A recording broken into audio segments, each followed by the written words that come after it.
ओम नमो भगवते वासुदेवाय। तो आइए आज श्रवण कर लेते हैं श्रीमद् भगवत गीता के 9वें अध्याय का महात्म्य। भगवान शिव कहते हैं, पार्वती, अब मैं आदर पूर्वक 9वें अध्याय के महात्म्य का वर्णन करूंगा। तुम स्थिर होकर सुनो। नर्मदा के तट पर माहिष्मती नाम की एक नगरी है। वहाँ माधव नाम के एक ब्राह्मण रहते थे, जो वेद वेदांगों के तत्वज्ञ और समय समय पर आने वाले अतिथियों के प्रेमी थे। उन्होंने विद्या के द्वारा बहुत धन कमाकर एक महान यज्ञ का अनुष्ठान आरंभ किया। उस यज्ञ में बलि देने के लिए एक बकरा मंगाया गया। जब उसके शरीर की पूजा हो गई, तब सबको आश्चर्य में डालते हुए उस बकरे ने हंसकर उच्च स्वर से कहा, ब्राह्मण, इन बहुत से यज्ञों द्वारा क्या लाभ है? इनका फल तो नष्ट हो जाने वाला तथा ये जन्म, जरा और मृत्यु के भी कारण है। यह सब करने पर भी मेरी जो वर्तमान दशा है, इसे देख लो। बकरे के इस अत्यंत कौतूहलजनक वचन को सुनकर यज्ञ मंडप में रहने वाले सभी लोग बहुत ही विस्मित हुए। तब वे यजमान ब्राह्मण हाथ जोड़ अपलक नेत्रों से देखते हुए बकरे को प्रणाम करके आदर के साथ पूछने लगे। ब्राह्मण बोले, आप किस जाति के थे? आपका स्वभाव और आचरण कैसा था तथा जिस कर्म से आपको बकरे की योनि प्राप्त हुई, यह सब मुझे बतलाइए।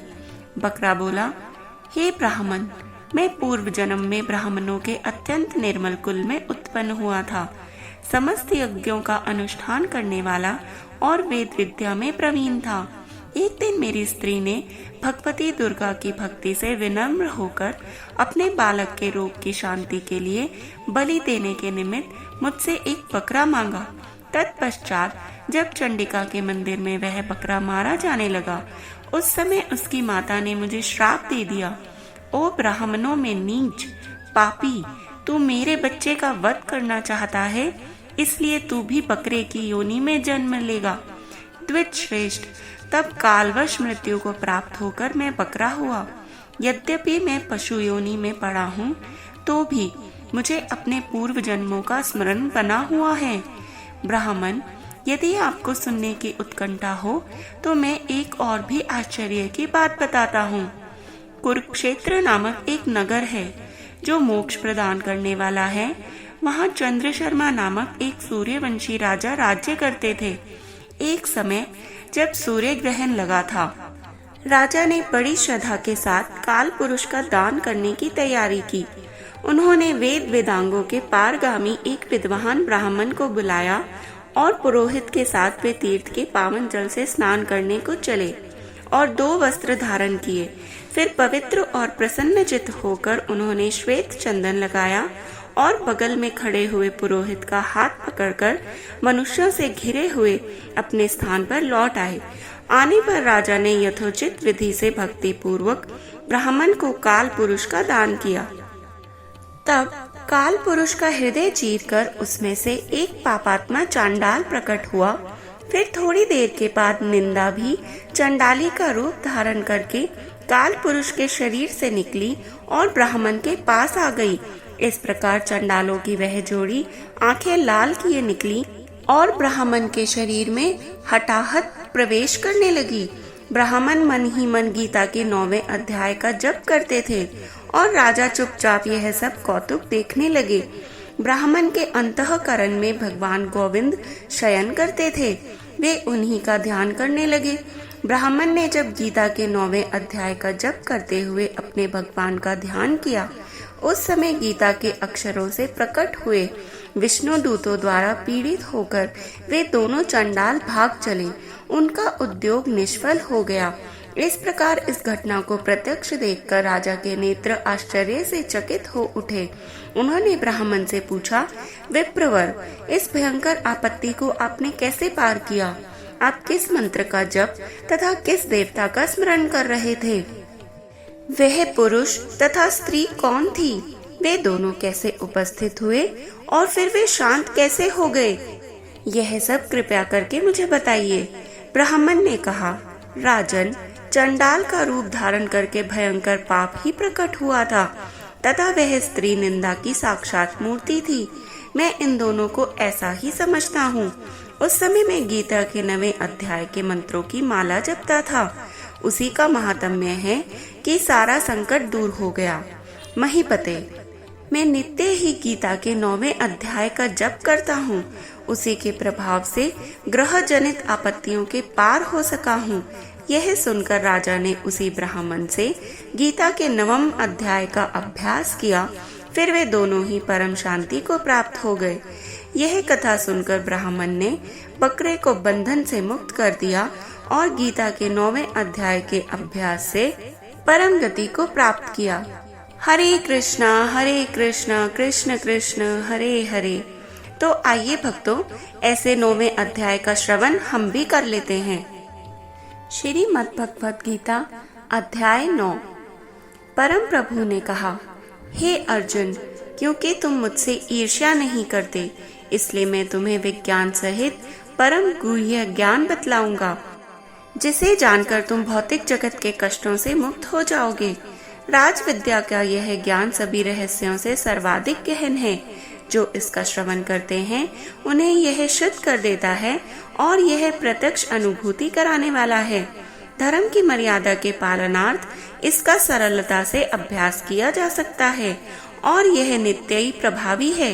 हे शत्रु विजेता, वे लोग जो इस धर्म में श्रद्धा नहीं रखते वे मुझे प्राप्त नहीं कर सकते। वे जन्म मृत्यु के मार्ग पर बार बार इस संसार में लौट कर आते रहते हैं। राज विद्या योग इस समूचे ब्रह्मांड की अभिव्यक्ति मेरे अव्यक्त रूप में मेरे द्वारा ही व्याप्त है। सभी जीवित प्राणी मुझ में निवास करते हैं, लेकिन मैं उनमें निवास नहीं करता। मेरी दिव्य शक्तियों के रहस्य को देखो। यद्यपि मैं सभी जीवित प्राणियों का रचयिता और पालक हूँ, तथापि मेरे द्वारा उत्पन्न प्राणी मुझ में स्थित नहीं रहते और मैं उनसे या प्राकृतिक शक्ति से प्रभावित नहीं होता। यह जान लो कि जिस प्रकार प्रबल वायु प्रत्येक स्थान पर प्रवाहित होती है और आकाश में जाकर स्थित हो जाती है, वैसे ही सभी जीव सदैव मुझ में स्थित रहते हैं। हे कुंती पुत्र, एक कल्प के अंत में सभी प्राणी मेरी आदि प्राकृत शक्ति में विलीन हो जाते हैं और अगली सृष्टि के आरंभ में मैं उन्हें पुनः प्रकट कर देता हूँ। प्राकृतिक शक्ति का अध्यक्ष होने के कारण मैं बारंबार असंख्य योनियों के जीवों को उनकी प्रकृति के प्रभाव के अनुसार पुनः पुनः उत्पन्न करता हूँ। हे धनंजय, इन कर्मों में से कोई भी कर्म मुझे बांध नहीं सकता। मैं तटस्थ नियामक के रूप में रहता हूँ और इन कर्मों से विरक्त रहता हूँ। हे कुंती पुत्र, यह प्राकृतिक शक्ति मेरी आज्ञा से चर और अचर प्राणियों को उत्पन्न करती है। इसी कारण भौतिक जगत में परिवर्तन होते रहते हैं। जब मैं मनुष्य रूप में अवतार लेता हूँ, तब मूर्ख लोग मुझे समस्त प्राणियों के परमात्मा के रूप में पहचानने में समर्थ नहीं होते।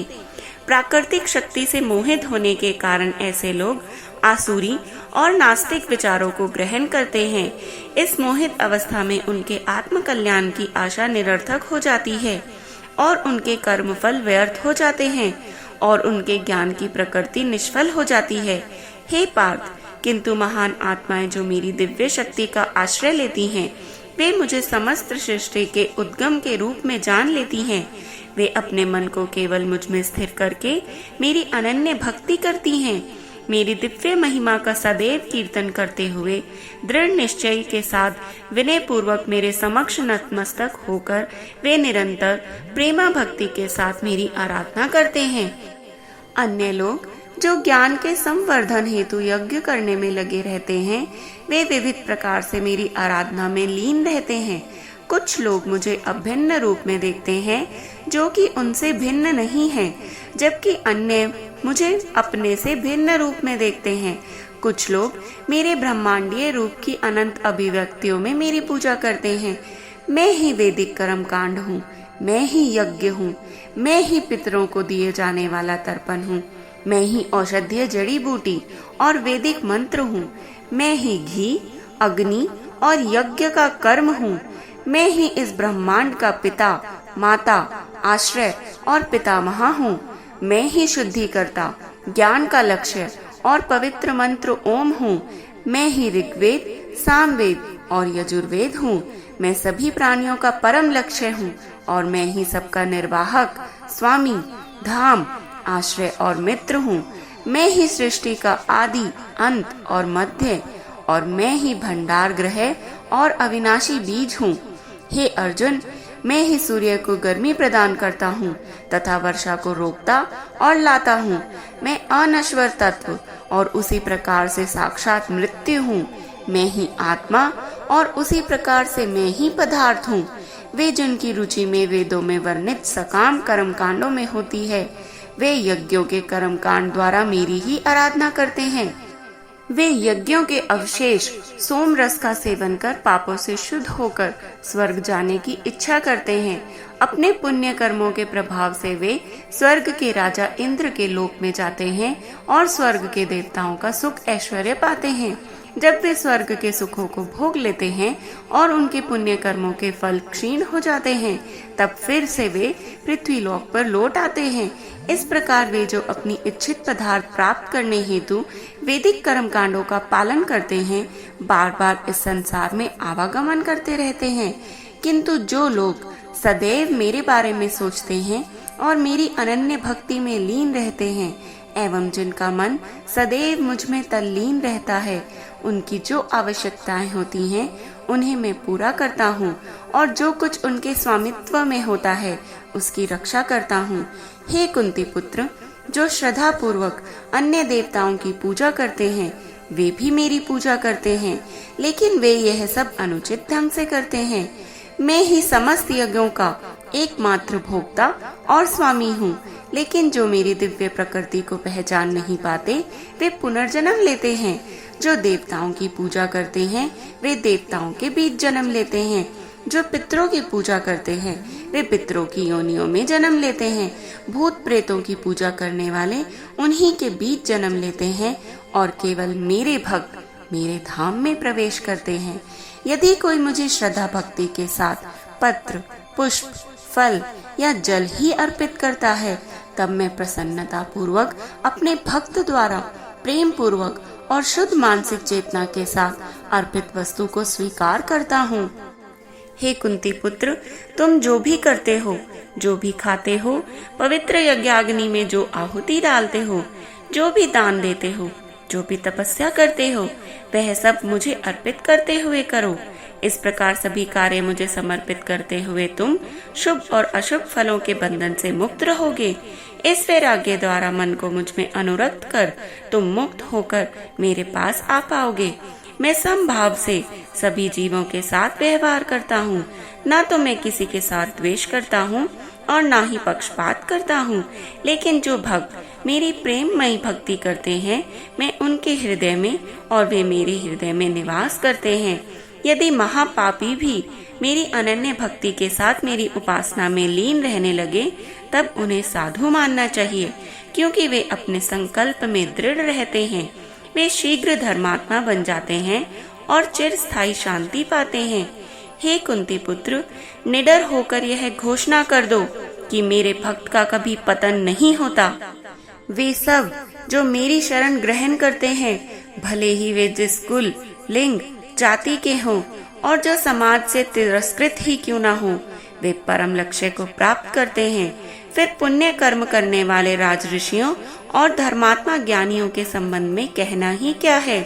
इसलिए इस अनित्य और आनंद रहित संसार में आकर मेरी भक्ति में लीन रहो। सदैव मेरा चिंतन करो, मेरे भक्त बनो, मेरी पूजा करो। अपने मन और शरीर को मुझे समर्पित करने से तुम निश्चित रूप से मुझको प्राप्त करोगे। हरे कृष्णा कृष्ण कृष्णा हरे हरे। इसके आगे के 10वें अध्याय को सुनने के लिए कृपया हमें सब्सक्राइब करें। वे शेयर और लाइक अवश्य करें और कमेंट में लिख कर जाएं, हर हर महादेव।